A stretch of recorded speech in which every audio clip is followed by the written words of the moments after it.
Hello and welcome to another edition of the Under Center podcast. I am, of course, your host, Daramar. I am delighted to be joined by my partner in crime, Fionn Malloy. Fionn, we missed you last week. I was kind of riding solo a little bit, but delighted to have you back. Yeah, I saw that. Yeah, I'm happy to be back. I love on the show, so happy that things have finally allowed me to get to what we love, and hopefully we can create more great content there. As you know, myself and yourself always make the best content on the show anyway. So whenever we're paired together, it always seems to go well. Either that or the disaster. It's like it's peaks or troughs. It's not never in the middle.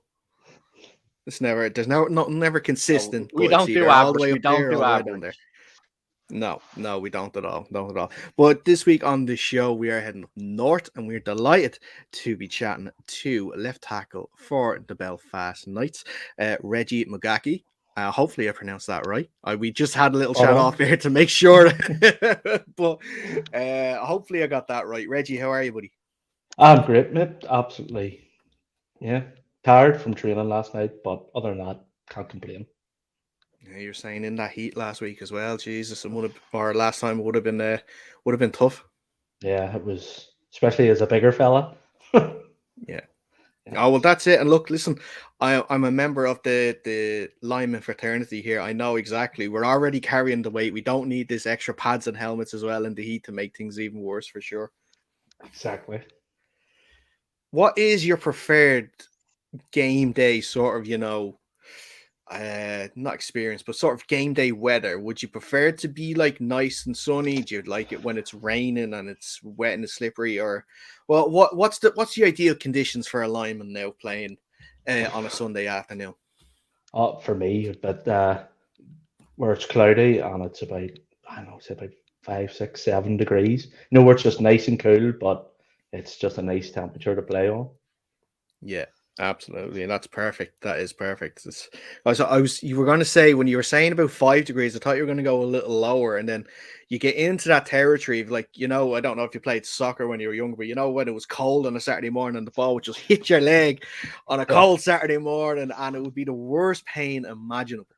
Yeah, see, that's like with especially like training against some of the boys in our D line. See, when you go to January preseason and like Big Robbie comes in and hits you, you're just like, retirement sounds lovely, to be honest with you. Why did I come back again? Oh shoot, I can't remember now. Yeah. I know exactly what you mean. But like I've seen obviously in bits and pieces from obviously your season this year, and I've seen. What are you feeding the guys up there? Because you have a lot of big lads up on those two lines up there.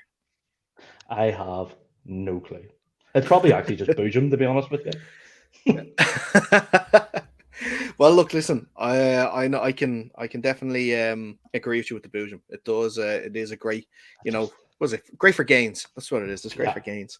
But look, we're here to chat about the Belfast Knights season in general. Unfortunately, we couldn't speak about it on a higher note this week, obviously due to the loss last weekend. Unfortunately, was last weekend, wasn't it? I'm not going mad. I It am was, yeah. not going mad. It was last weekend. Sorry, the loss, of course, to the Minotaurs. Just let's talk about that game first. Obviously, it was 2 games back to back against the Minotaurs. You won the first game, lost this one. Sort of how was yourself after the game, and how was the team, especially after this game last Sunday? After Sunday, it was after having such a convincing win over them at the home leg. We were confident with ourselves, and we thought, okay, we've seen what they are, and what we know how to go against them type thing. And then Sunday they just come out blazing.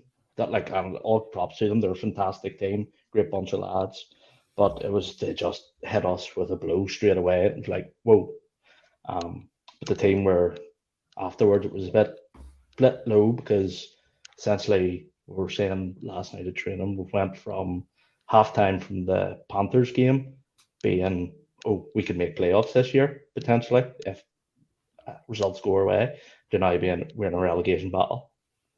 So there's had to be like sort of a major shift within our goals this year now. So yeah, and it is sort of those fine margins as well, because like you just mentioned, although the first couple of games, the first 3 games especially, although they were losses, they were games that you definitely uh, acquitted yourselves quite well in. Especially the first game was against the Rebels, going up early. Unfortunately, couldn't continue on the good start into the second half of that game.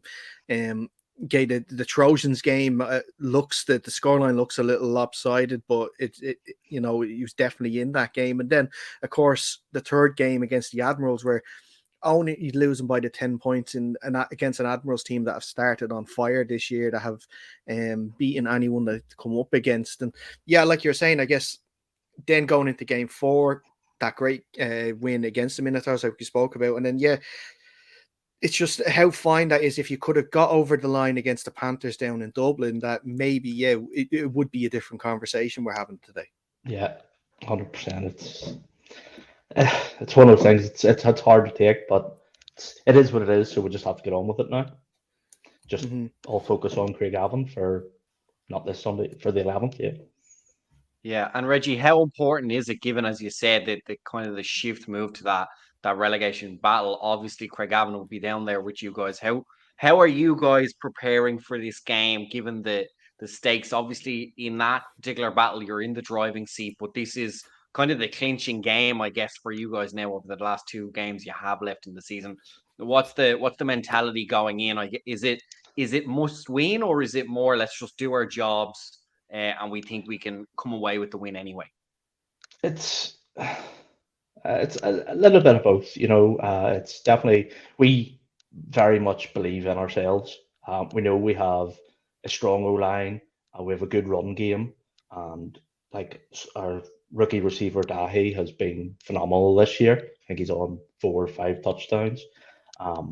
We just believe if we just need to tighten up the wee small things, like just small penalties, that like stupid things. Like on Sunday there, I got 2 penalties.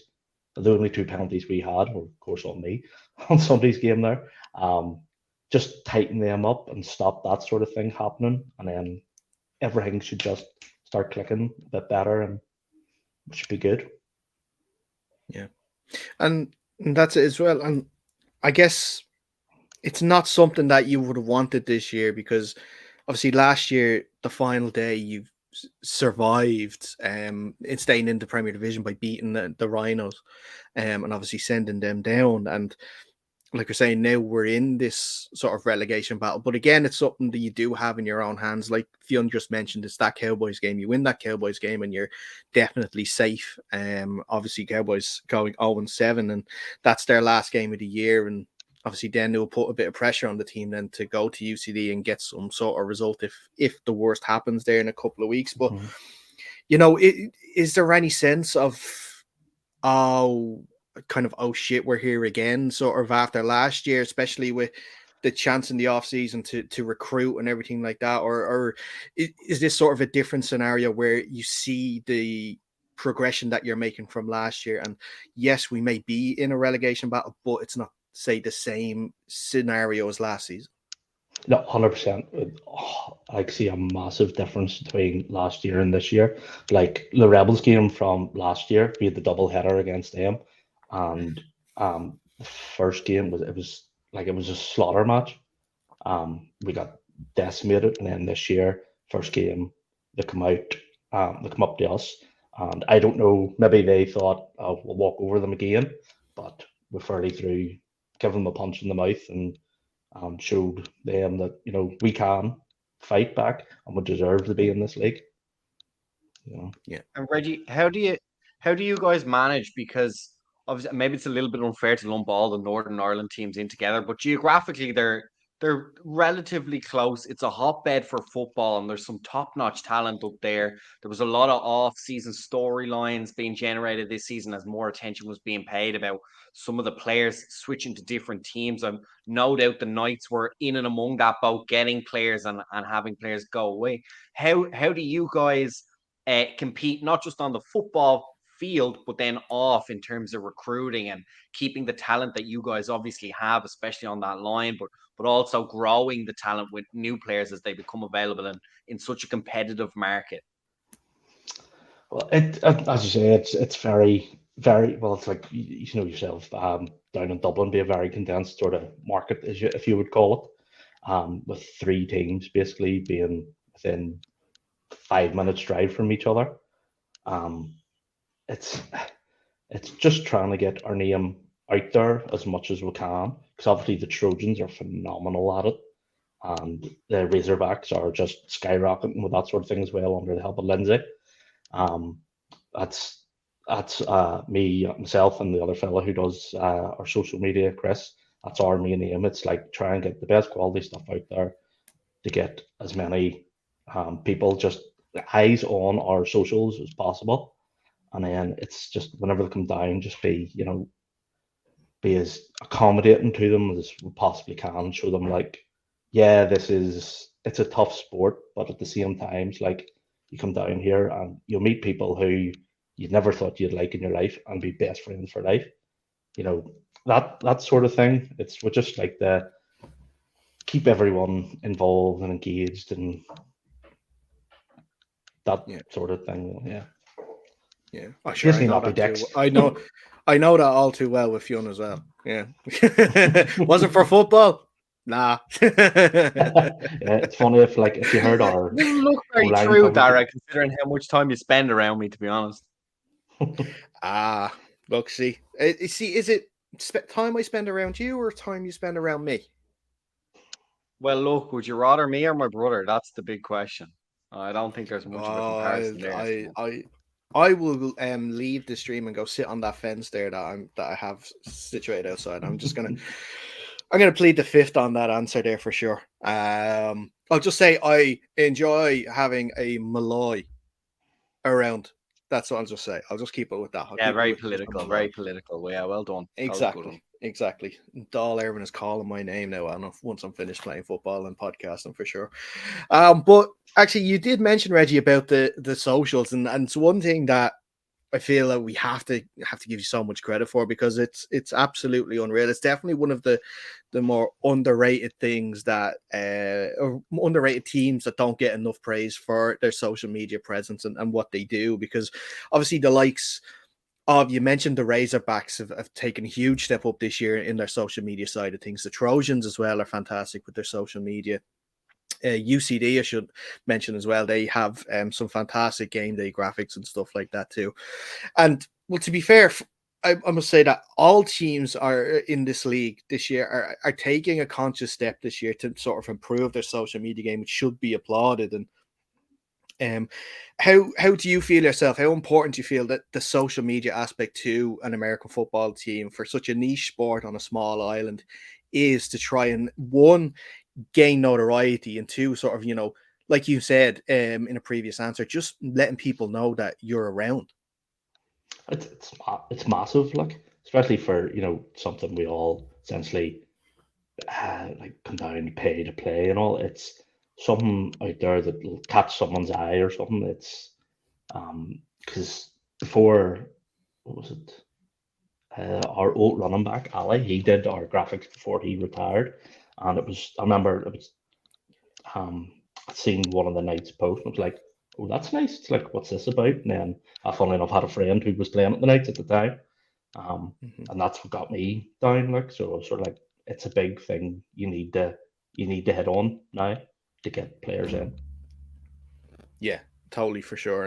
And like that, it's only just helpful, even if it's just like, the one team here. I think it's a great thing that it's given a bit of an extra layer of competition as well when it comes to it too. It's if it is like that, the Razorbacks you're coming up against the game day graphics against the Razorbacks. You kind of want to see if you can do better than them a little bit.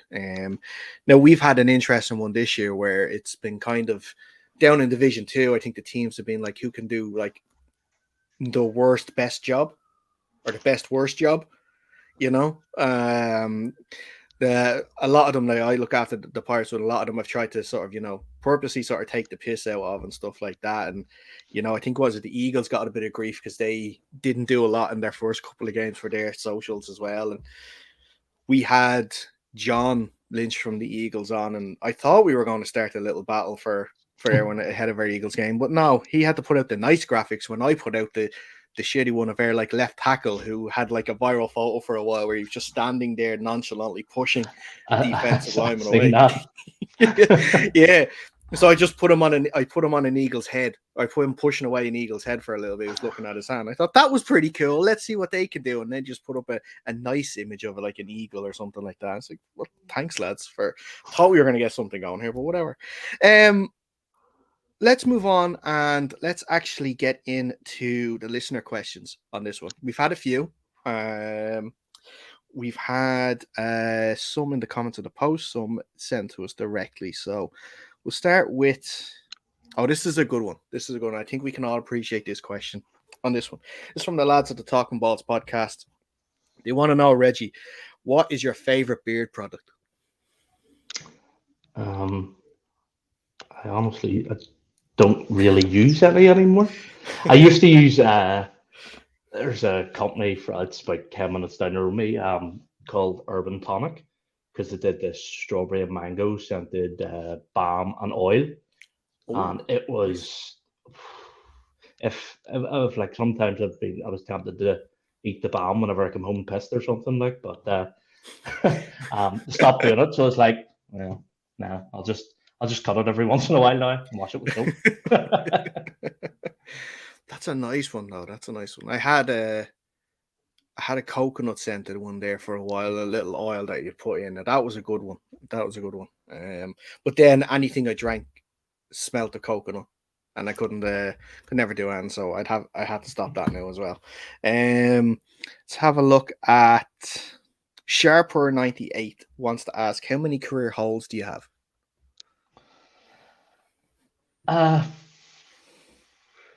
To be honest, I don't think it's all that much. Sunday, I definitely had one there, but that was rightly or wrongly given. It's up for debate.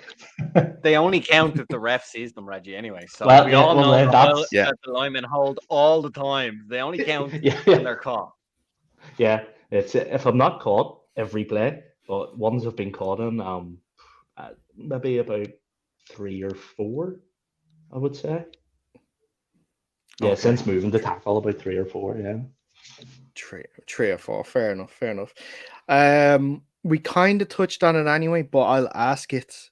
David McShane asks, how would you describe the night season for those outside the club that don't watch the game tape? Now, we sort of talked about it already, but if there's anything else that you want to add on to it, sure, shoot. I actually seen that comment. I was like, I know what he's asking here. It was good though, because I got to think about it a little bit. I'd say it's been a frustrating season, but I don't think the scorelines would reflect the football we have played. Like, obviously, there's been the Rebels game, the Corks game, and the Panthers game were very close. But I'd say the Trojans game was it was a blowout, like, fair play to them. But the Minotaurs game we played last weekend there, that scoreline doesn't represent that game, I don't think. Like, first half they come out, they were fantastic, but second half the whole team just stepped it up. Defense got good stops, and our rookie QB, he came in and there was a touchdown he rushed for, and it was called back. Whether that was right or wrong, I don't know. But and then there was he threw for another touchdown to die, and it was called back as well because some stupid numpty had a tripping penalty against him. But it's better than what it looks. You know, we're playing better than a 1-5 team, I would say. Yeah. And what I guess I have to ask the question then, how many career tripping penalties do you have at this stage? That'd be one. Hopefully one and done. Not a question, but I saw a comment here from WSD_62 Wills. says king amongst men. So that's a nice comment as well to have for sure. Big Wilson, Definitely some a nice fella. comment. So just some fella, WSD, you know. We have a question from Anonymous, which is a blank profile. So I don't know. Maybe someone's trying to get you in trouble here. We'll see though. If you could change anything in the Knights this season from last season, other than recruiting, what would you do? If I could change, Someone's trying to stitch you up here. I think that trying to get you in trouble.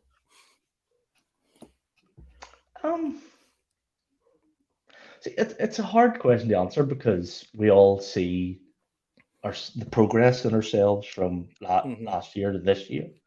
The only thing maybe would possibly change is would love to have the likes of Marty Caskey back at wide receiver, because he's been a big miss, because he's a big receiver within the league, and just his knowledge and his coaching because we've I think 2 or 3 guys that are in their second year, and then a couple of rookie wide receivers. Just to have him there, just going over everything with him, would be perfect. I think I successfully dodged that question.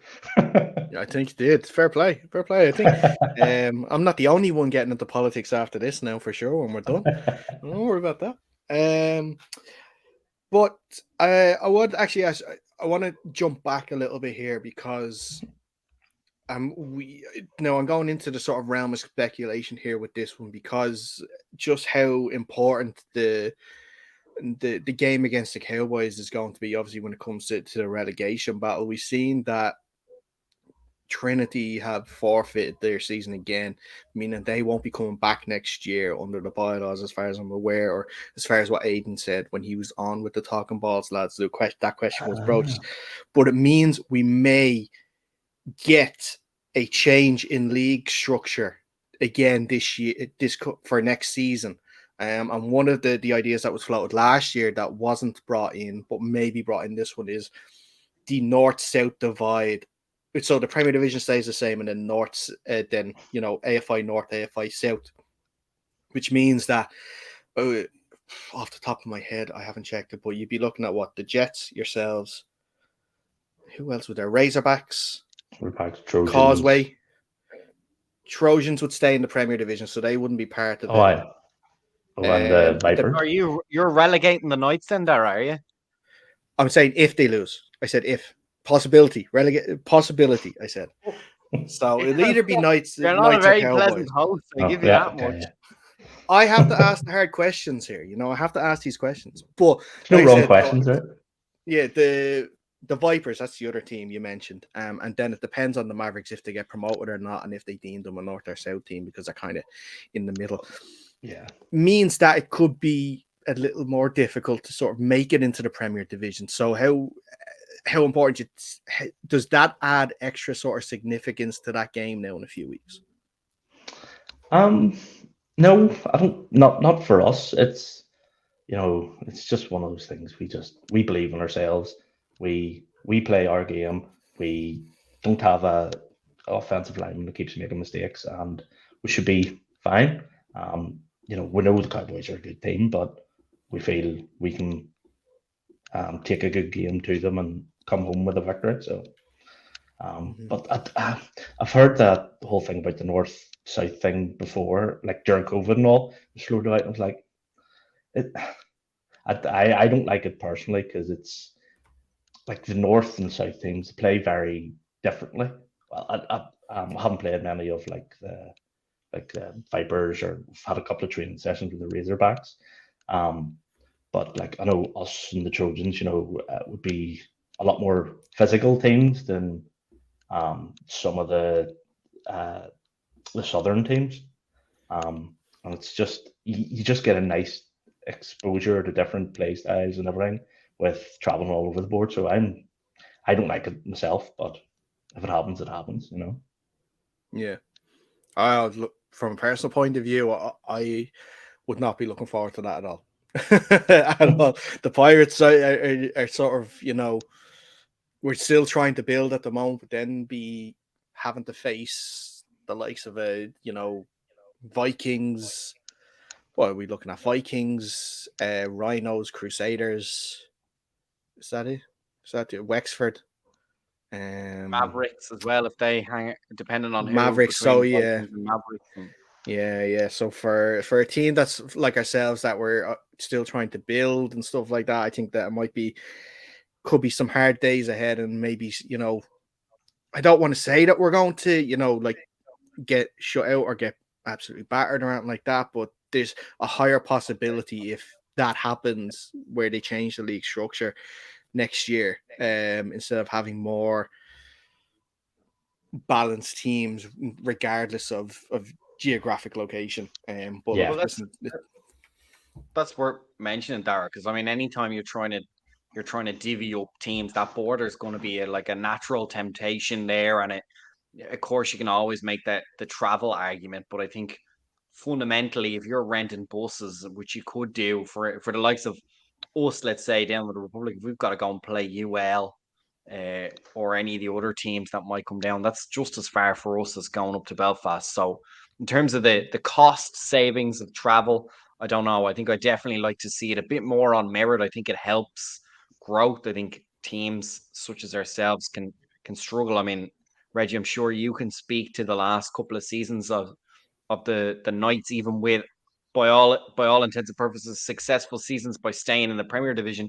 When there's not a lot of winning going around, it's hard to keep lads engaged, and it forces the clubs to work a little bit harder. And they do a great job, as have we. We've managed to grow our team despite the disappointment of the previous season, and I think we're going to continue to grow it this season, no matter how the last couple of games play out. But look, I think it's a natural temptation to go for that split, but I don't know if it's the best for growing the game. I think it's always going to be there. There's certainly, you could argue, pros, but I just wonder what weight you give to those, the pro border.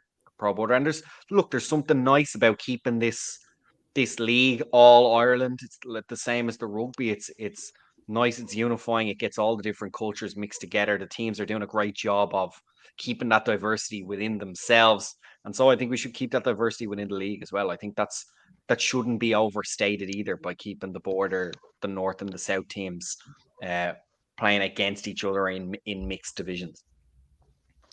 well, I was just going to jump in. Fionn, I'll just throw this at you though as well. It takes us an hour and a half to drive down to Wexford to play the Eagles, whereas it'll take the same amount of time to drive up to Belfast. So there is no real difference.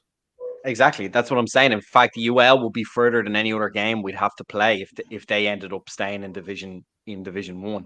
So, I mean, look, it certainly feels, I think that travel thing feels appealing, but whether the savings and the benefits would actually be there, I think it needs a pretty critical analysis. But again, I think the league are considering all this stuff. They're listening to a lot of voices. There are much more voices as well with us and the other podcasts, and then the people who are working officially with the AFI as well. So look, I think we're going to land on a good workaround. Even if we do decide to go north south, I think it's going to come under review. I think it should come under review. We can certainly try it if they feel that it gives the most amount of benefits. But let's keep an open mind. Our sport is dynamic at the moment. Our league setup is dynamic at the moment.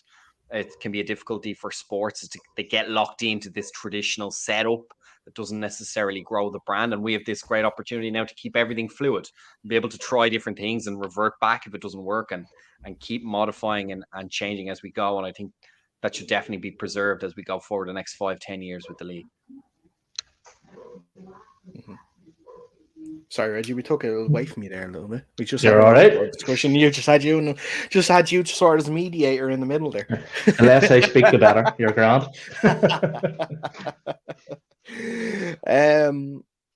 Now, is there anything else there that I want to bring up before we look into this week's games? I don't think so. No, let's have a look then at this week's games. And Reggie, I want to sort of get your point of view on how we think they're going to go, because there's some very important games this weekend, not just obviously for the top of the Premier Division, but also when it comes to playoffs as well. And also when it comes to Division 1 too, there's some huge games. Let's start off in the Premier Division. Let's start with probably one of the biggest games this weekend, and that is the Cork Admirals at home to the Dublin Rebels. Both teams are 5-0. basically this kind of looks like a game that's going to determine who's going to be number 1 seed. I'm not putting that down in stone because, of course, Reggie, your team is going to have a say in it too when you face the Rebels in your last game. Is it the Rebels or you? Yeah, it is No, Rebels. we're UCD. No, Trojans are UCD Rebels. is your last game. Yeah, Yeah. your UCD is your last game. Sorry. Who was the Rebels last game? I couldn't remember. Trojans. Yes, Trojans is their last game. Sorry, but anyway, the Admirals against the Rebels. Who have you got? Oh God, it's a hard one to pick because both their QBs are phenomenal. But after playing both, I think you just have to slightly edge to the Rebels. They just like Ty's rollout game is just it's hard to stop. Like because there was a few snaps we played against them, I had to go to the end. It was just like. I'm too tired. I need to go home. Just watching him run, and then when he's in at linebacker, he's amazing as well. And then, yeah, I don't know. It's one of those ones. It's just too close to call, but it would maybe just go Rebels. Mm-hmm. Okay, Phil.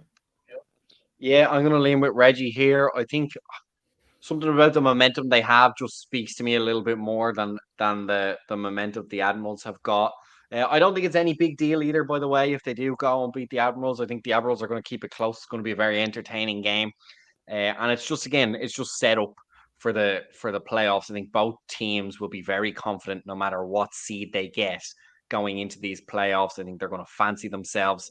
And so here is about maybe trying some things, testing themselves out.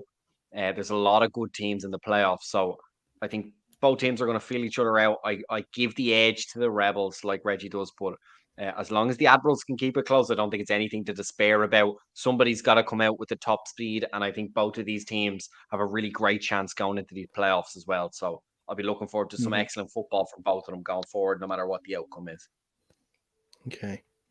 I think I'm going to go against you on this one. I think I'm going to go with the Admirals. I think they have flying under the radar is probably not the right term on it, but they've gone about their business quite quietly this year. And, they have the same record as the Rebels, but they're not beating every other team 50-60 to nothing like the Rebels seem to do, apart from the Knights, obviously. I think the fact that the Rebels just played last week as well in a tough game at home to UCD, and a quick turnaround, have to travel down to Cork. The Admirals have had a few weeks off to get ready for this game. I think maybe we might see the Admirals come out on top on this one. A very close game. It could be a point in it like there was last week between UCD and the Rebels, but I think this time the Rebels don't come out on top, and I'm gonna go for the Admirals on this one, and they'll probably seal the number 1 spot then. And have home advantage for the playoffs, which is not going to be easy for any team that makes the playoffs, having to travel down to Cork for those games. Speaking of the playoff race, a huge game when it comes to the playoffs. The South Dublin Panthers are traveling over to face UCD. We put a picture out of the latest with the playoffs at the moment. So UCD are in 4th, 3-3. The Panthers are 5th, 3-2. So they have the same number of points, but the Panthers have played a game less. Speaking to Finn Kearns, QB from the Panthers, a couple of weeks ago, talked about how the big game is going to be the Trojans game, but the fact that if they can go to UCD and get a result this week after them losing last week, I think is going to be huge for this playoff race as well. And I actually think I'm going to go with the Panthers on this one to cause an upset. Again, tough game for UCD last week in that heat too. It's got to account for something. The Panthers have been, on a good run as well, playing quite well. And I think that the break is going to help them. So I'm going to go with the Panthers to win this game. Reggie, Panthers UCD, who have you got? It depends on the Panthers squads. I think they've had most of the season they've had a small squad, but Finn is just phenomenal. he's an absolute animal. Yeah. But I think just UCD, because they're just, every single one of them is just an athlete. They're just, and I think they'll just be the size of their squad. They'll just be too strong if the Panthers have a small squad. That's my only way I can pick between the two of them. Yeah, John? I'm going with Reggie on this one as well. I have to say, I just think the UCD, yes, they're playing it. They came off a game there the other week. Back-to-back games are always tough, but look, UCD have been playing well. They're a strong team, and they've kept it going. They got some unlucky results there at the start of the season, but they've been heating up. The Panthers are also a good team. I really like them. I really enjoyed our chat with Finn and on the show the last week, and they're growing, right? I don't think they're out of this. I do agree with him. I think the Trojans game is the one that they have to have circled. It's going to be the big one. I think they would surely love to beat UCD, and it would certainly make life a little bit more comfortable for them. But I'm going to go with UCD on this one. But I think the Panthers have got to keep their eye. You never like to say it, but you got to keep half an eye on that Trojans game that coming up afterwards. And I think that's the one they're going to be really, really honed in on. Not that they won't give a good performance against UCD, but I think the momentum that UCD has at the moment, I think, is enough to push them past a limited, albeit excellent, but limited Panther squad, as Reggie pointed out. Yeah, it's so intriguing as well, because if the Panthers do win this game and they go ahead with a game in hand as well, the Panthers running is tough. They're all away. They're at UCD, then they're at the Trojans, and then they're finishing up down at Cork against the Admirals. But the thing is, if they win this game on Sunday, this playoff race and the fact that the UCD would then be on the outside looking in, trying to get in, and it's out of their hands is insane to think that we'd be in this situation at the start of the year, considering obviously they are the defending Shamrock Bowl champions. But I think it just shows, lads, that how much the quality has improved in the Premier Division, even just from last year to this year with all the other teams. Yeah, there's true competition, and I think it speaks to what Reggie was saying about the Knights as well. They might come out with a pretty similar record to last year, but they, by all intents and purposes, have been playing fantastic football. And it's just there's so much talent now at the top end of this league we have ourselves that I think it's really good. I don't know, Reggie, what do you think? No, it's 100%. It's just every year, just it seems to be, like our QB Spencer, he's 82 or something now, something like that. He always goes on about the glory days, and but back then it was just big lads that wanted a pint and then just to batter the heads off people. But every year now, it's just it's more and more athletes seem to be just getting into it, and it just gets, the quality it's just superb now, which is only great for the whole sport in general and for the likes of the Wolfhounds and all. Yeah, definitely 100%. And obviously with the Steelers and the Jaguars market coming over here soon, getting some camps maybe set up with former players and coaches to come over and help the players improve more. Obviously, the chances of guys going over is only going to increase, which is absolutely fantastic. Let's move on quickly then to Division 1. We'll start with the biggest game of the weekend in Division 1, and that is, of course, the UL Vikings going up against the Loud Mavericks in Dundalk. It's a game I hope to get down to now myself this weekend. But Reggie, we'll start with you on this one first. Vikings at Mavericks. Who have you got? See, it's a hard one because I haven't even been able to watch any of the either games really or anything, so I don't know. I've seen Loud obviously have a lot of blowout games, but I just know that Limerick team they're just athletes as well. Yeah. Both teams are 6-0 as well. They haven't lost the game, so that's obviously going to have to change this week. I'd go Limerick just as a punt, to be honest with you. I've no other basis to guess on it. Yeah, I think Reggie's right. I think it's a great game. You were talking about the Premier Division there, where you've got now two teams, unbeaten teams facing off that have gone basically two different routes. One doing it quite loud, one doing it quite quietly. As far as I can see, both of these teams are coming into this game loud. They've played fantastic football. They've put up a lot of points. We have played against the Loud Mavericks last season. We've seen up close how good they can be, even with limited numbers. And we've refereed the UL Viking game against Derry, where they looked super strong. I'm gonna lean towards Reggie. Me and Reggie are agreeing throughout the board here. I'm gonna lean towards Reggie and say UL Vikings. I think the depth of their squad and the talent from top to bottom is really impressive, especially for that university team. They seem to be able to keep those guys around. They don't suffer the same problem that Trinity have faced the last couple of seasons. So I'm going to give the nod to the UL Vikings on this one. Yeah. This is such an intriguing game. Obviously speaking with Nathan Harty last week, QB of the Mavericks, he's to be fair, he's only a pup. Chap's only a pup, and he's throwing for 3-4 touchdowns a game, winning games 50-0, 40-0. Like the offensive scheme they have in there is unreal. A thing that I go back to is, though, that game against the Rhinos, they had a really strong defensive performance against the Mavericks in a very close game. Obviously, with that faux field goal with the 12 men on the field, they shouldn't have never accounted. So they got kind of lucky with that one. But they didn't have a QB in place. Their starting QB for the Rhinos is out injured. It was the backup. Obviously, the starting QB, Finn O'Donnell, is going to be there. They have an equally strong defense over in Limerick as well.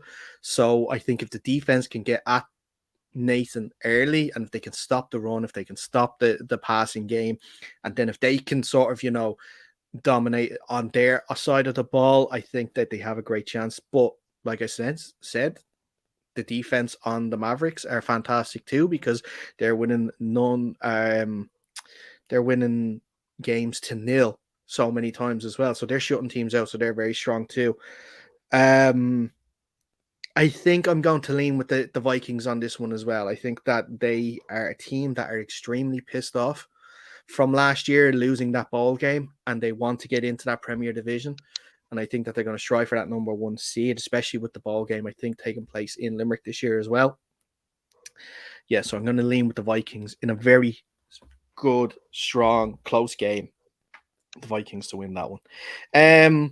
A game with playoff implications is the Dublin Rhinos going up against the Kildare Crusaders up in Newbridge in Kildare. Fionn, I'll go with you first on this one. Who are you going for? Yeah, super close game as well. Great slate of games we have this weekend.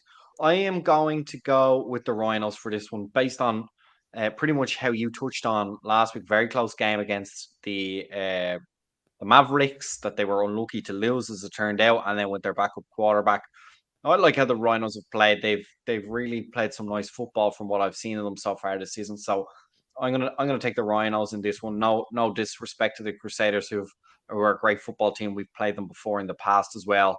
But yeah, I'm gonna stick with my guns on this one and stick with the Rhinos. Reggie? Another close game probably, I would say, but I would have to go with the Rhinos too, just from the experience of Premier Division now from last season. Might just see them over the edge in these close games, possibly. That's sort of my reasoning. Yeah. I think I'm going to go with the Crusaders on this one, for a similar reason as to why they won their previous meeting a couple of weeks ago. The Rhinos have a really, really strong defense, which is great. But like I said, they have their backup QB who's still can play well, but I still think they're going to miss that little bit. The important thing, I think, for the Crusaders is obviously Jordan Farrell's QB, very strong, talented quarterback. But it's all about that, getting that running game going, using that running game to set up the passing game for Jordan, so he can sort of expose that defense of the Rhinos. So I'm going to go with the Crusaders to win this one, and I think if they do win that game, they seal their playoff spot as well. So I think that's a huge thing for them too. So I'm going to go for a Crusaders win. The final game is the Antrim Jets going up against the Donegal Derry Vipers. Vipers have one win this year. The Jets, unfortunately, do not have any. This is their last chance. This is their last game of the year. I'm